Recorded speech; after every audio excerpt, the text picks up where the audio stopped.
You are watching a master at work. DjSalMoney.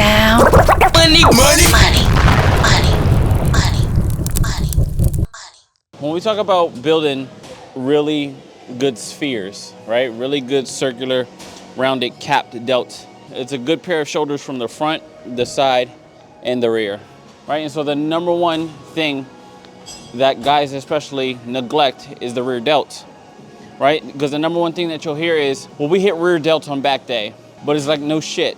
No shit you hit rear delts on back day. It's on your back. But that's like me saying, oh, like I don't need to train triceps because I hit triceps on chest day.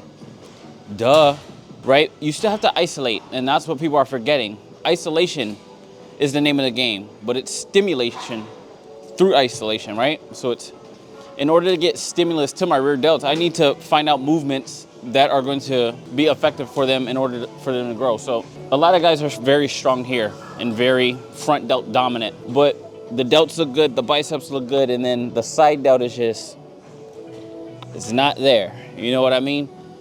Guys having really good rounded delts is almost like girls on hip thrust. Girls on hip thrust doing 315, 405, get up and having no ass. But in their mind, it's the weight that I'm moving that's gonna give me that.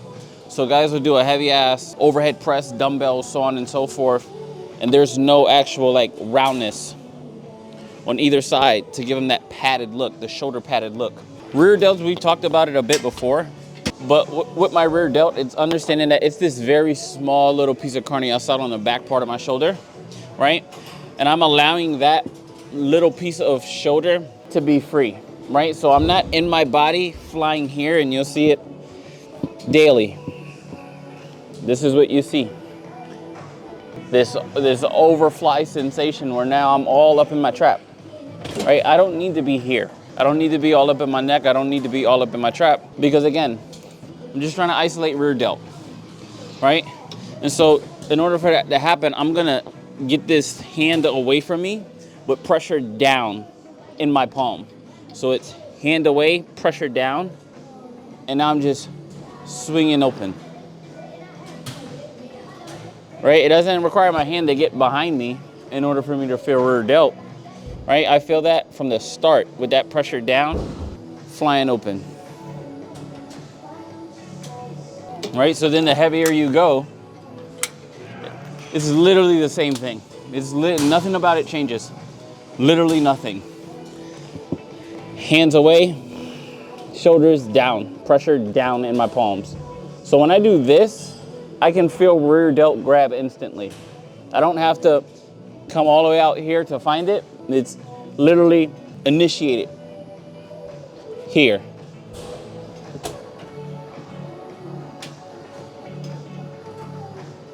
All right, those same guys that say we hit rear delts on back day, that is with the idea like with my rows, right? With my rows, my rear delts are included, which is true, but they're not isolated, which is the same argument we keep getting back to. A lot of guys don't even know how to row properly in order to contract rear delts by themselves on something like a cable row or seated row machine. When I pull back, I understand as I pull back, I'm pulling into my shot. The guy that just walks around strong as shit is just, oh no, we hit rear delts because we did some heavy barbell rows. And you look at his rear delts and it's like, yeah, but them shits are lagging. They're lagging extremely in comparison to your front delts and everything else like that. Ooh.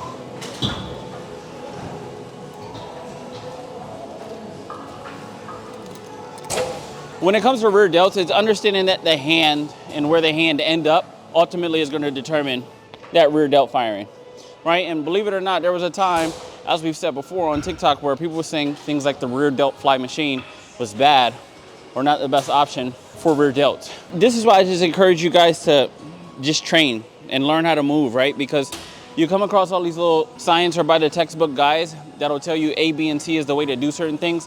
But why don't they all just agree to one way? You see what I'm saying? Like, if by the book, this is how it should be done, then by the teachings, you all should teach the same way. But that's not the case, right? And the reason that's not the case is because there's all these other methodologies, right? Or guys that continue to prove science and everything else like that wrong. So don't get too caught up in what you see on shit like TikTok and everything else like that.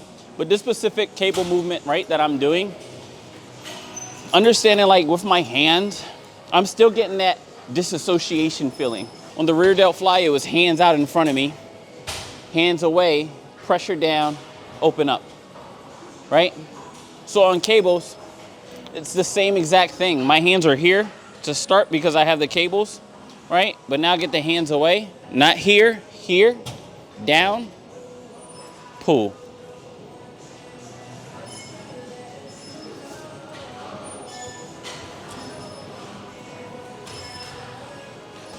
You can go look at old videos, right, of guys like Jay Cutler. When he starts or when he hits rear delts, he can stand under the damn cables, right, with his hands over his head and pull down into rear delt because the hand ends up in the same spot as it does as if he started with his hands in front of him, right? So even if I started with my hands beneath me, right, it's all the small variables, guys. And we say this all the time. It's all the small variables that you're in control of, right? That is going to determine how well you develop or how effective your training actually is. Now, if you're one of those guys that on something like a shoulders day, if you're motivated to hit like some heavy ass overhead press or 100 plus dumbbells overhead, not understanding that like my shoulder is literally in la la land and you already don't have good shoulders in the first place, it doesn't mean that the weight needs to keep going up. We got it and we get it. You're strong. You're strong as shit, but you're not developed. That's the hard part, right? Because you go home and then you look in the mirror right before you hop in the shower like, yeah, I hit that shit today, but I still look like I'm 16. If that's your MO and that's, you know what I'm saying, that's your steez, that's how you like to get out and you just want to be strong, absolutely, knock yourself out. But we also don't want you to get hurt. We also want you to look the part. Moving on. The most common, by far, guy or girl, most common reason that your side delts are lagging is because within your raises, traps take over. And traps are dominating a lot of your lateral raise movements, right? It doesn't matter if it's dumbbell, doesn't matter if it's machine.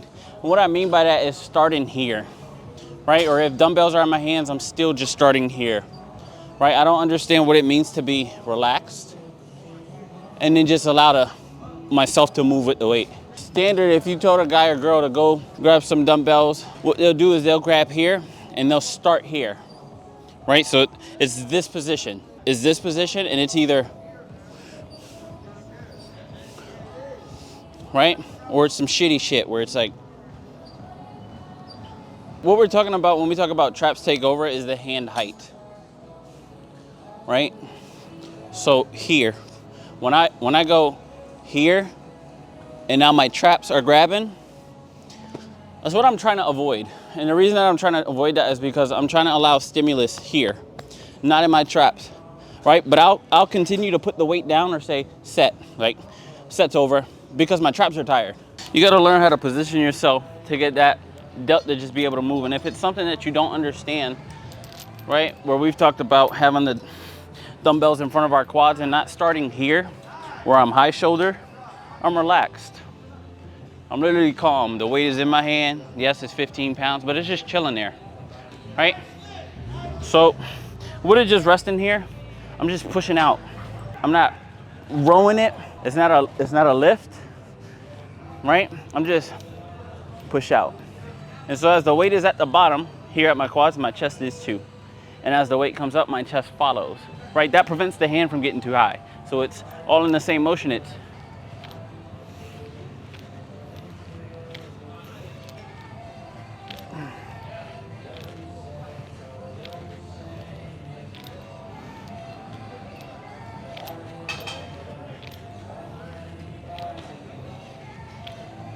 It's the same thing on machine. When guys and girls sit in the lateral machine, they'll start here. They'll grab the handles and start here and go.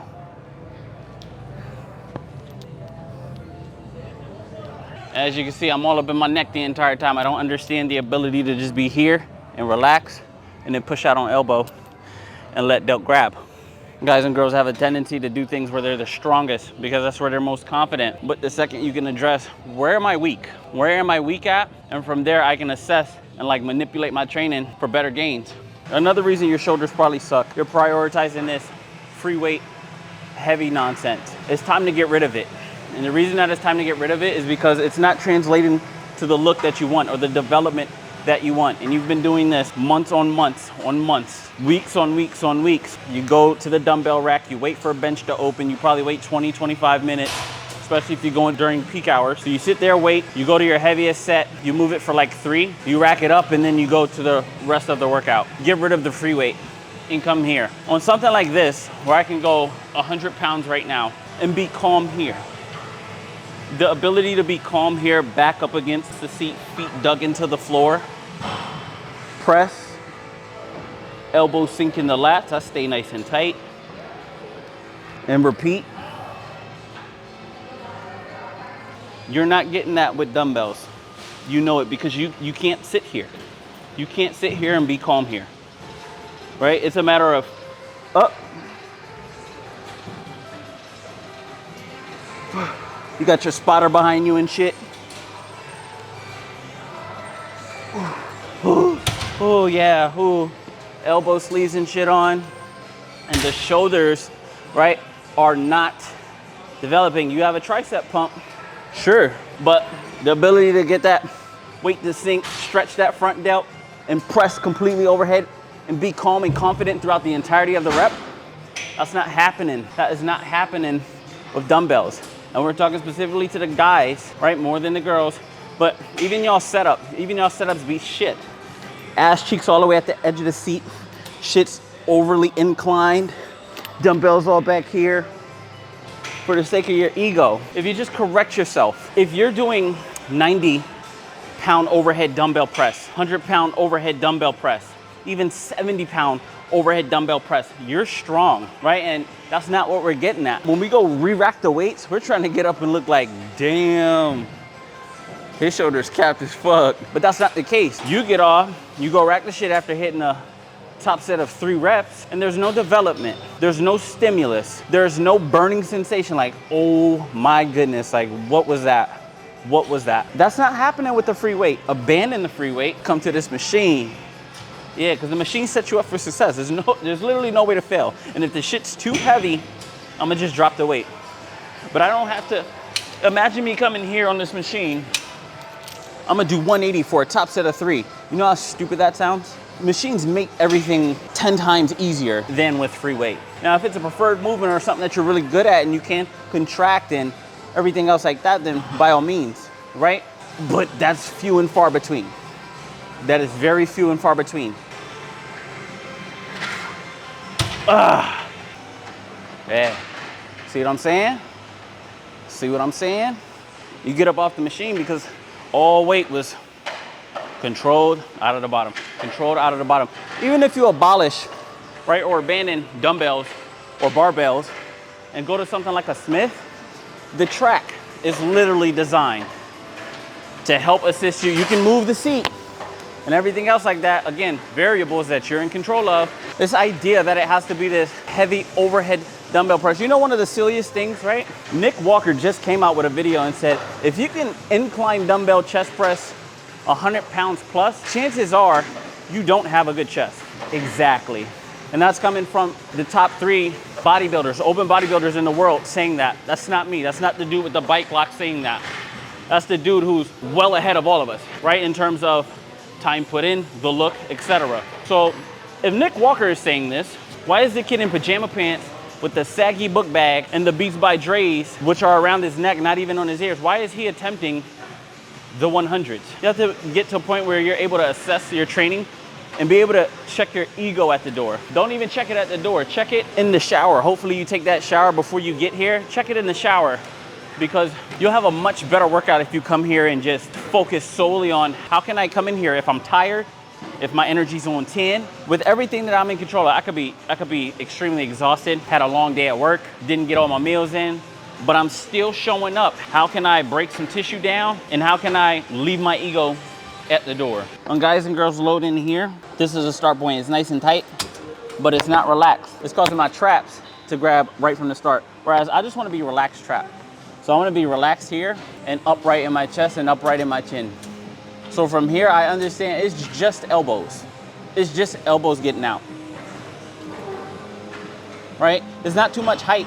And this is where the translation with dumbbells comes into play.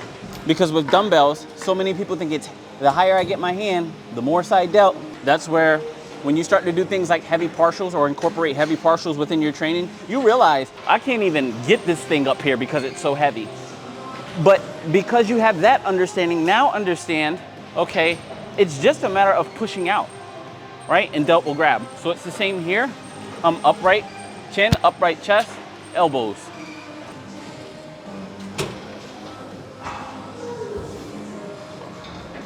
I'll tell you, get some little rounded Jones, man. I'm just trying to put you on, man.